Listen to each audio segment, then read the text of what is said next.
சென்னை தி நகரில் நடிகர் சிலம்பரசன் அவர்கள் பத்திரிகையாளர்களை சந்தித்து வருகிறார். அதன் காட்சிகளை பார்க்கலாம். அப்படி சொல்லும்போது இது நம்மளுக்கான ஒரு நல்ல ஒரு தீர்வு கிடைச்சிருக்கு, இதை எல்லாரும் இது பண்ணலாம் அப்படின்னு சொல்றதை விட்டுட்டு இது திசை திரும்பிடுச்சு, இதனால நான் சட்ட ஒழுங்கு கெடுற மாதிரி சில விஷயங்கள் நடக்குது, முஸ்லிம்ஸ் சாப்பாடு போடுறாங்க, முஸ்லிம்ஸ் இதுக்கு சப்போர்ட் பண்றாங்கன்னா, முஸ்லிம்ஸ் என்னங்க அவங்க என்ன தமிழ்நாட்டை சேர்ந்தவங்க இல்லையா? அவங்க தமிழர்கள் கிடையாதா? அவங்களுக்கு உணர்வு கிடையாதா? அவங்க சோறு போடுறாங்க, அதனால இது தேச விரோதமான ஒரு விஷயம்ன்ற மாதிரி திசை திரும்புது அப்படின்னு சொன்னா, அப்ப பிளட் நடந்த நேரத்தில் அத்தனை மசூதியில முஸ்லிம்ஸ் இடம் கொடுத்து அத்தனை பேருக்கு சோறு போட்டாங்க. அப்ப அன்னைக்கு அது தேச விரோதமான ஒரு குற்றமா?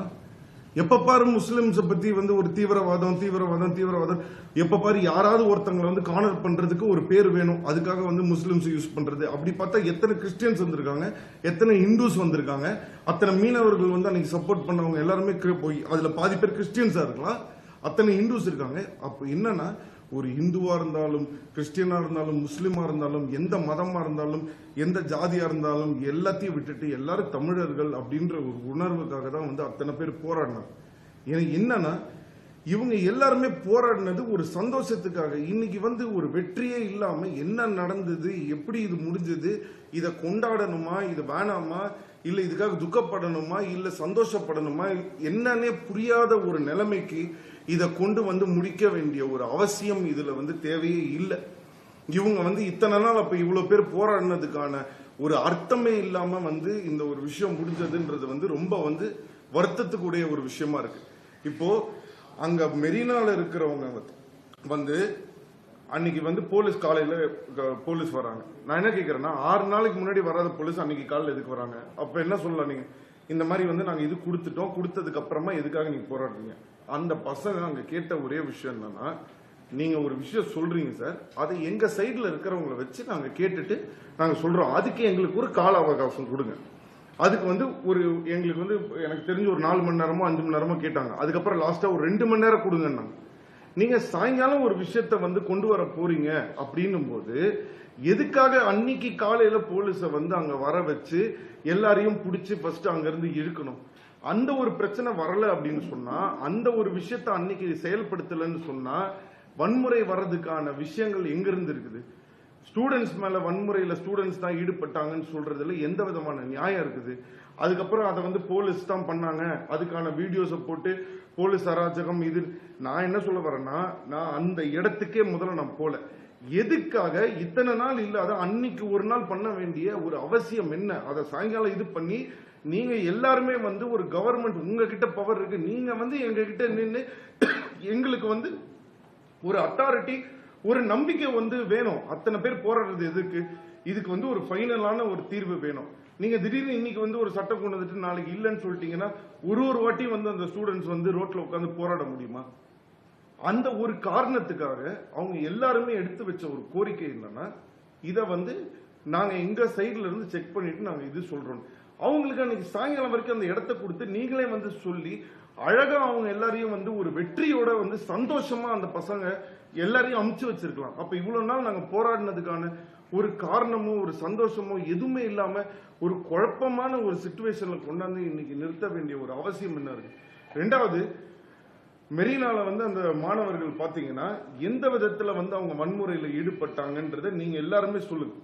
எல்லா இதுலயும் அந்த ஃபுட்டேஜ்ல இருந்து எல்லாமே இருக்கு. அவங்க கேட்ட ஒரு விஷயத்துக்கு 2 hours டைம் கொடுங்கன்னாங்க. அதுக்கப்புறம் போலீஸ் இன்னொன்னு என்னன்னா, போலீஸ் ஃபர்ஸ்ட் சொன்னாங்க, அவங்க நல்ல விதத்துல ஃபர்ஸ்ட் இவங்க பேசி என்ன சொன்னாங்கன்னா, இந்த மாதிரி ஒரு தீர்வு வந்திருக்கு, அதனால இது கரெக்ட் தான், அதனால இதோட முடிச்சுக்கோங்கன்னு. ஆனா நீங்க சொல்றதோ இல்ல அனுப்புற ஒரு பேப்பரோ நம்ப முடியாது, எங்களுக்கு ஒரு டைம் கொடுங்கன்னு அவங்க கேட்டாங்க. அதுக்குள்ள நீங்க போலீஸ் உள்ள அனுப்பிச்சிட்டீங்க. அப்போ அதை மீறி எங்களால இதை ஒத்துக்க முடியாதுன்னு சொல்லிட்டு சில பேர் இது பீச் வரைக்கும் போயிட்டு அங்க நிக்கிறாங்க.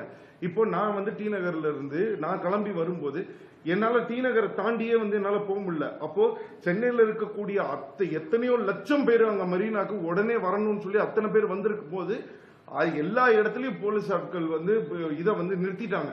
நிறுத்தி யாரையுமே போக முடியாத அளவுக்கு ஸ்டாப் பண்ணும்போது ஒரு மீனவ குப்பத்துல இருக்கிறவங்க அவங்க தான் பக்கத்துல இருக்காங்க. அவங்க ஒரு தமிழனுக்கு ஒரு இவனுக்கு பிரச்சனைன்னும் போது நாங்க எல்லாருமே ஓடி வந்த மாதிரி அவங்க எல்லாருமே உடனே ஓடி அங்க குரல் கொடுக்கணும்ன்றதுக்காக வந்தாங்க. எந்த வன்முறையிலையும் யாருமே ஈடுபடல. அவங்க எல்லாரும் ஒரு சப்போர்ட்டுக்காக வந்தாங்க. வந்து உட்கார்ந்தவங்கள அத்தனை பேரை நீங்க அரெஸ்ட் பண்ணிருக்கீங்க. அப்ப அவங்க அத்தனை பேரை நீங்க அரெஸ்ட் பண்ணிருக்கீங்கன்னா அப்போ அன்னைக்கு நைட்டு நம்மளுக்கு ஒரு நிரந்தர தீர்வு கிடைக்கிற வரைக்கும் நம்மளோட போராட்டத்தை நம்ம கைவிடக்கூடாதுன்னு சிலம்பரசன் நான் சொல்லியிருக்கேன். அப்ப நீங்க என்னையும் அரெஸ்ட் பண்ணுங்க. என்ன காரணத்துக்காக அத்தனை பேர் அரெஸ்ட் பண்ணி உள்ள வச்சிருக்காங்கன்றது எனக்கு புரியல. எதனால அவங்க அரெஸ்ட் பண்ண செய்யப்பட்டாங்கன்றது எனக்கு இப்ப வரைக்கும் எனக்கு புரியாத ஒரு புதிரா இருக்கு. அவங்க என்ன தவறு செஞ்சாங்கன்றதுக்காக அவங்க வந்து அரெஸ்ட் செய்யப்படணும். அத்தனை பேருக்கு வந்து அவ்வளவு நஷ்டங்கள் ஏற்பட்டிருக்கு. அதை யார் செஞ்சாங்க, இவங்க செஞ்சாங்க, அவங்க செஞ்சாங்க, அதெல்லாம் சட்ட ரீதியா அத்தனை பேர் கேள்வி கேட்கிறாங்க. யார் எந்த தவறு செஞ்சிருந்தாலும் அதை இங்க இருக்கிறவங்க யார் வேணா மறைக்கலாம். ஆனா அந்த ஆண்டவங்க கிட்ட இருந்து யாரும் தப்பிக்க முடியாது. கண்டிப்பா அதுக்கான பலனை அவங்க அனுபவிப்பாங்க. அது நடக்கும். நான் அந்த விஷயத்துக்குள்ளே வரல.